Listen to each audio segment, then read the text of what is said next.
สบายดีพี่น้องยินดีต้อนรับเข้าช่องนกคู่สู่กดถอยพี่น้องมาพบกันหิวเขาโบหลายหางแต่มากุ้งมาเดี๋ยวจัดการตำมากุ้งปอกเรียบร้อยแล้วก็ทีจัดการตำแต่ว่าก็ทีแซ่บหรือบ่แซ่บบ่ฮู้จัดการเลย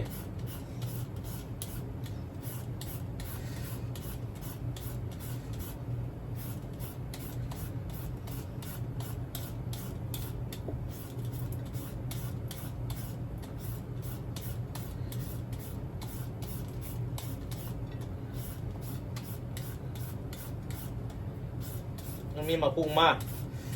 เลยเห็นเอาว่าจัดการเท่าหน้าว่ะ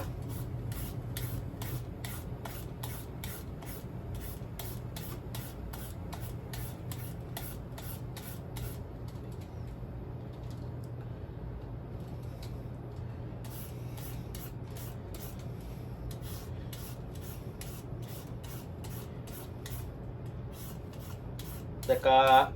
ยังแข็งยังสดดีอยู่เด้เห็นแต่หลายวันแล้วไม่ได้เอา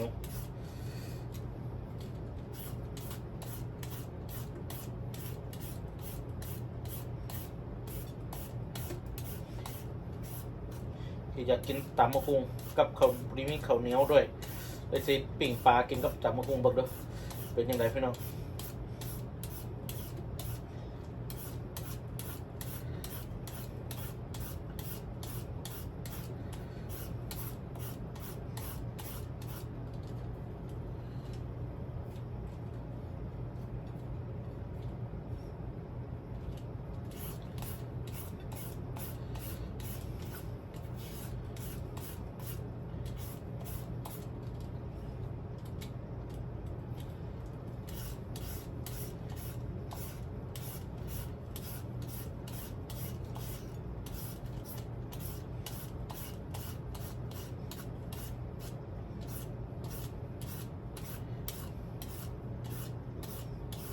แต่ว่าเครื่องบกครบปันใดตำมะคุงก็ดี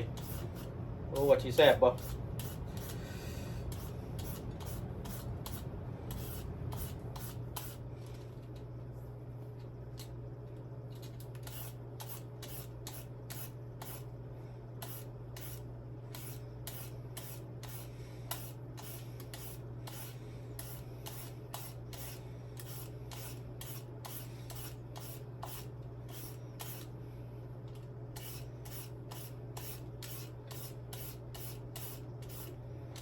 เอ๊ะเอาตัวนี้พ่อพี่น้องเอ้ยนี่น้องกามีเอาตัวนี้ละโอ้คุกเขาอยู่ใส่โอ้ย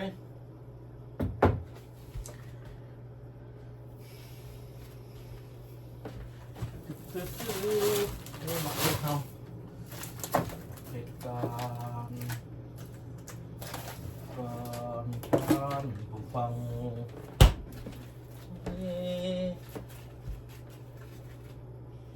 บอกกินเผ็ดหลาย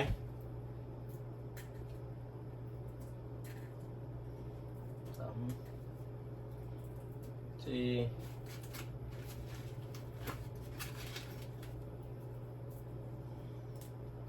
หน่วยแล้วโอ้สิเผ็ดไหวบ่นี่หลายเผ็ดบอกกินเผ็ดหนาวหน่วยแล้วเอ้ยเผ็ดหลายบ่ไหว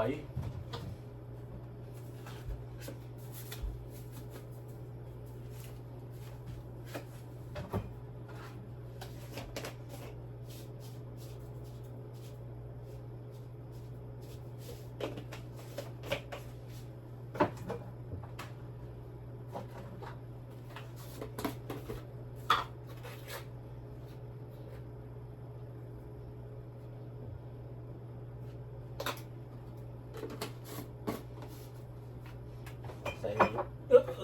ใส่พวกนี้ลงไปใส่เกลือใส่น้ำตาลลงไปเวลาตำมันจังสีแหลกไง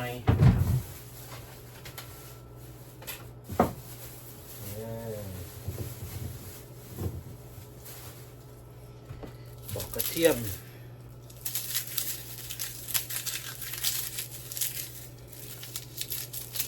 ใ เห็ดบ่เป็นไปน้องเอ้ยเห็ดบ่ค่อยเก่งนะตำก็ดีเห็ดพอจะกินได้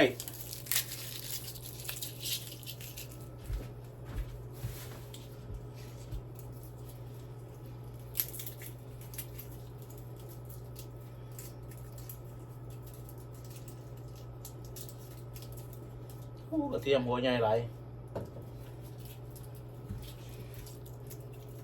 กีบใหญ่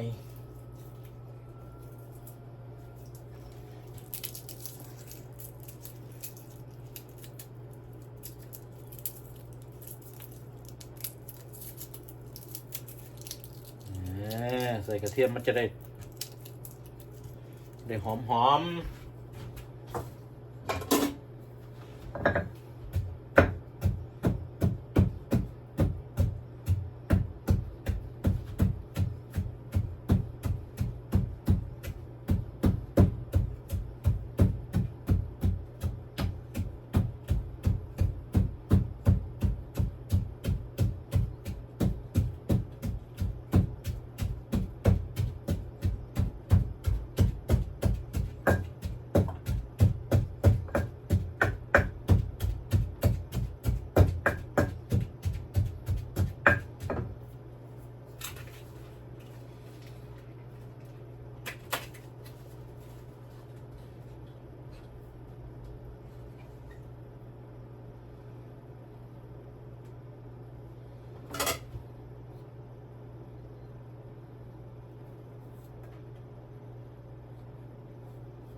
เลนใส่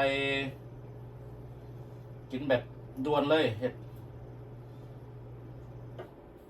ปาดหมักเลน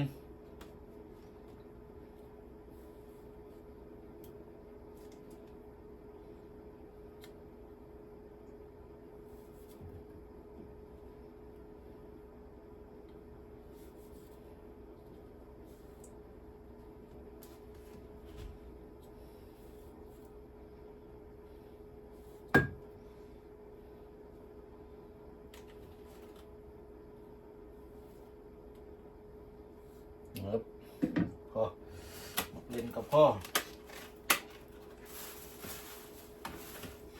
มะนาวมะนาว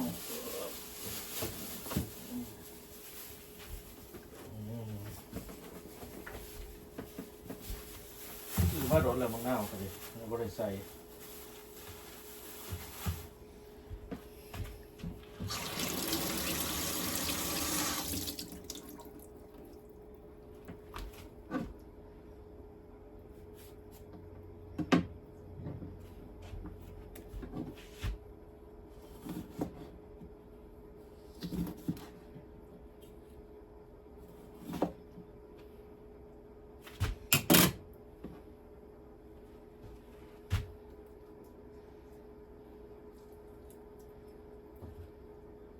เอาลงไป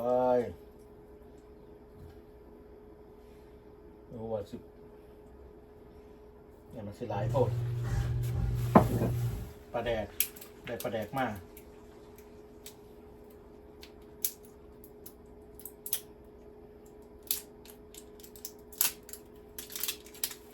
ปลาแดกบกคักปานไหนพี่น้อง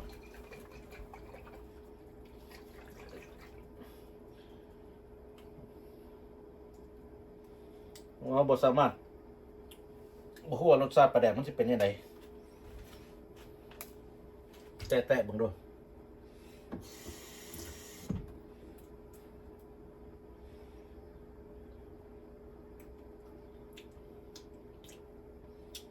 ปลาแดกเค็มดี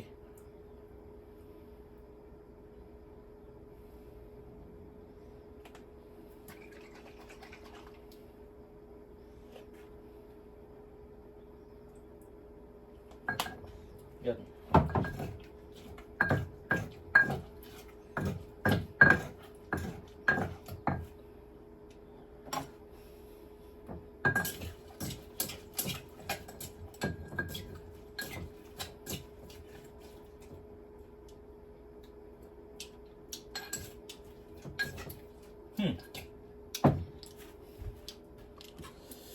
โอเคนะ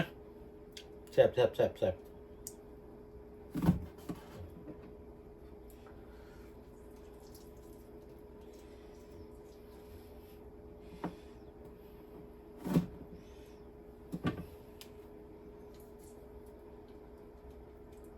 ซิ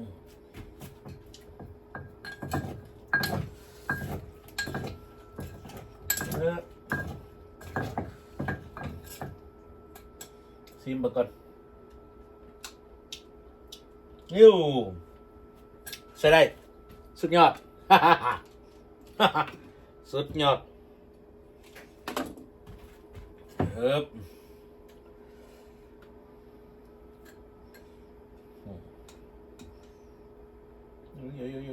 เฮียนะเนาะเฮียนะเนาะ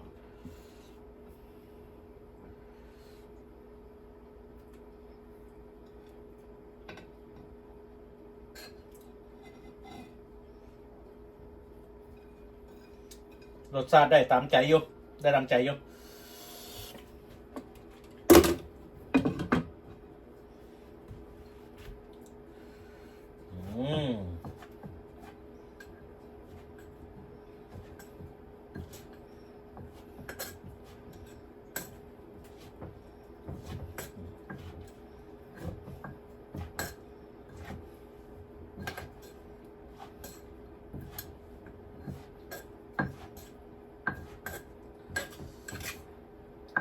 แต่เรื่องเผ็ดอะไรเลยพี่น้องเผ็ด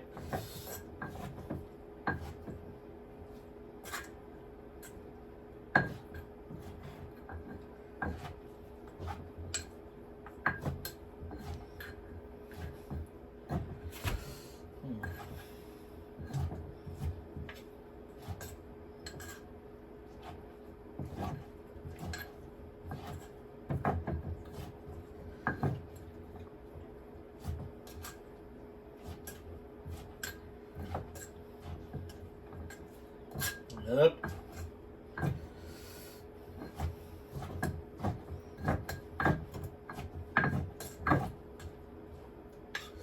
เรียบร้อย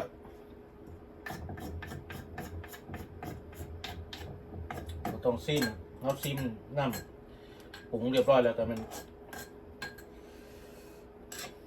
ผ่านแล้ว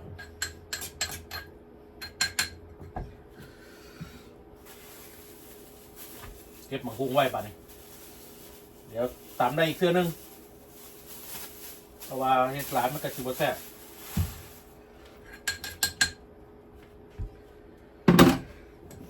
นี่เรียบร้อยแล้ว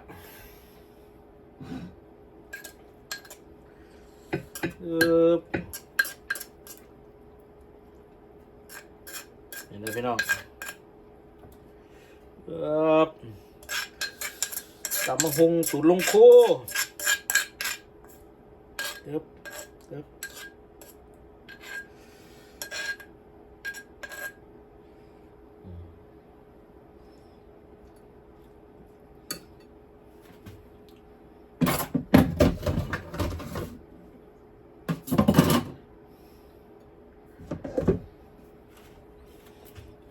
เรียบร้อยเสร็จแล้ว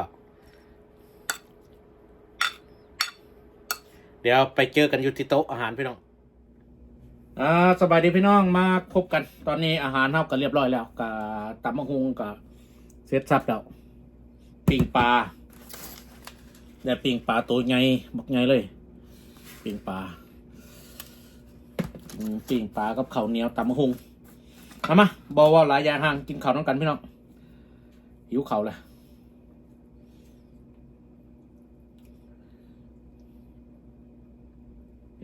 เองกินเอง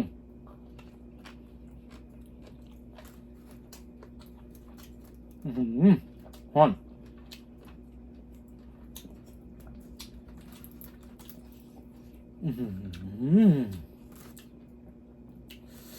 ปลาไข่พี่น้องเอ้ย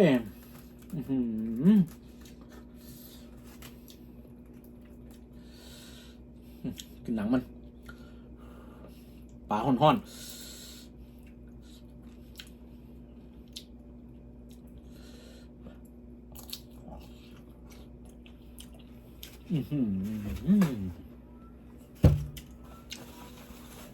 ไข่เต็มท้อง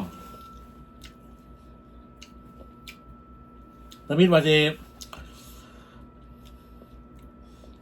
สิปาดท้องมันน่ะหรอกเบิ่งเห็นโอ้ไข่เต็มท้องมีแต่ปาดน้อยนึงยัดไว้ในไข่เขาเลยก็หลายเรื่อง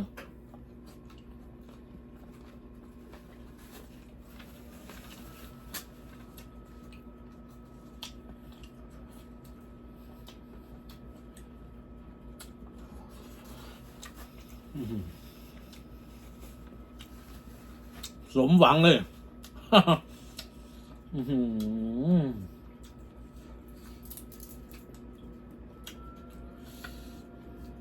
ซื้อปลา$10 $10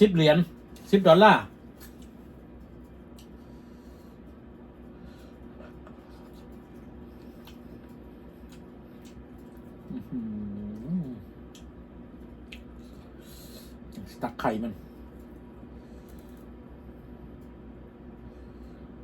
เห็นไหมไข่ปลาพี่น้อง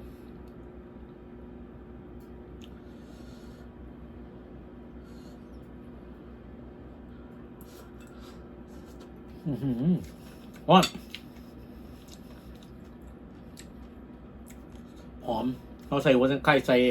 ใบมะกรูดแง่เข้าไปในท้องมันโอ้โห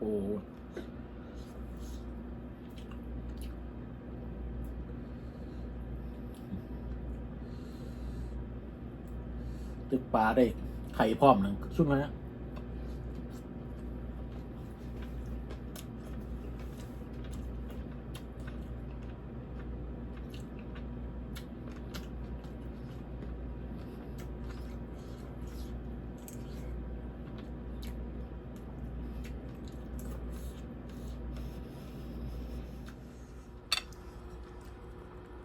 เบิ่งไข่ปลา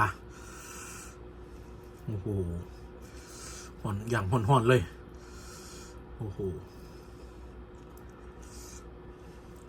สุดยอดเลยพี่น้อง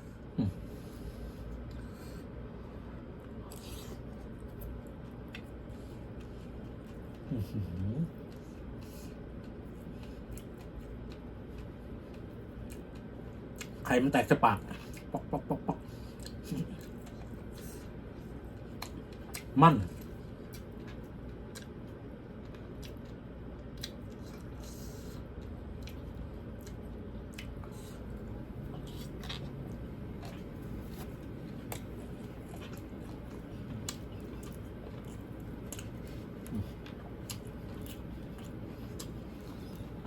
เนื้อหวาน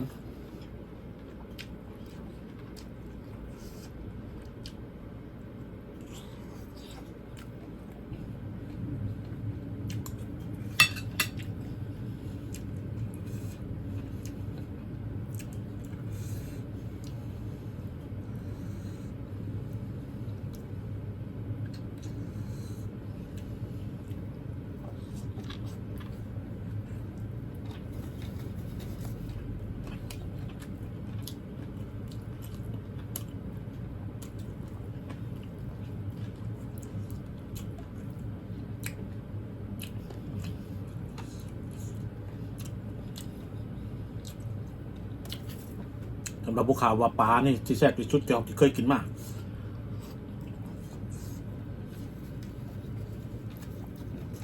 โอ้ฮอน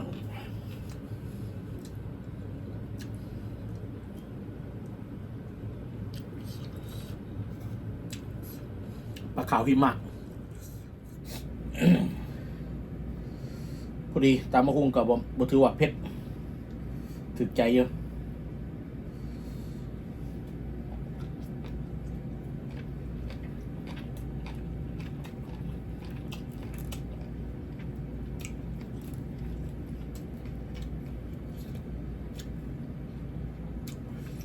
ปิ่งปลาบริกินหนังมันนะโว้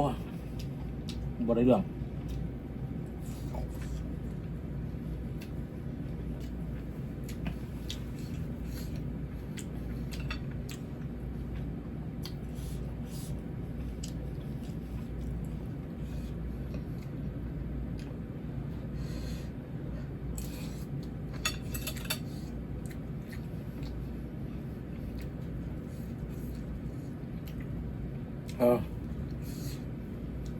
เผ็ดอยู่นะ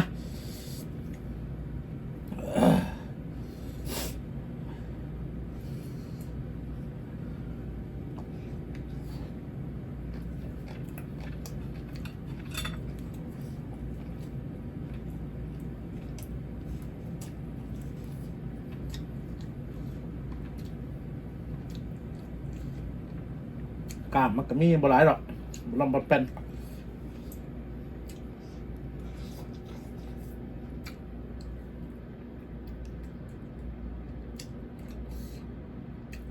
โอ้แต่กินเผ็ดกินฮ้อนพี่น้อง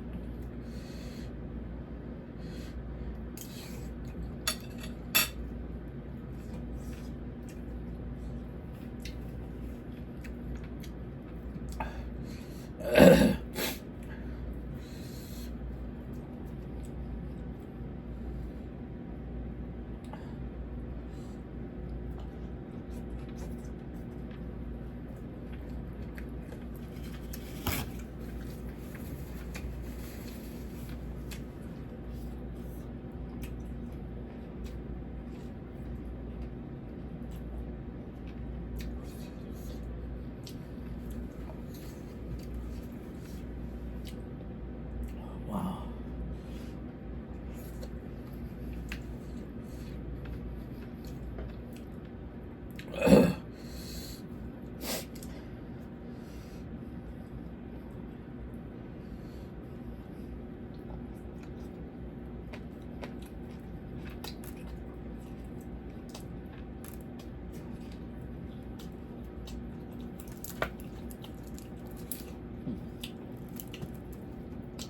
ขอกินน้ำพื้นทอดมันก่อนพี่น้องอู้ว้า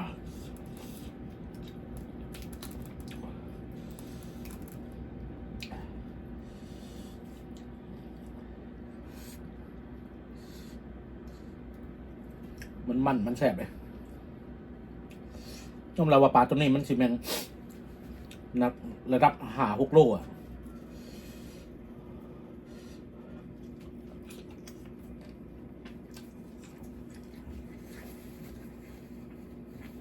ฮ้อน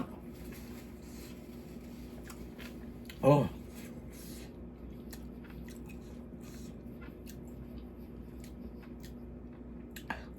ทั้งฮ้อนทั้งเผ็ด แต่กระยุดบ่ได้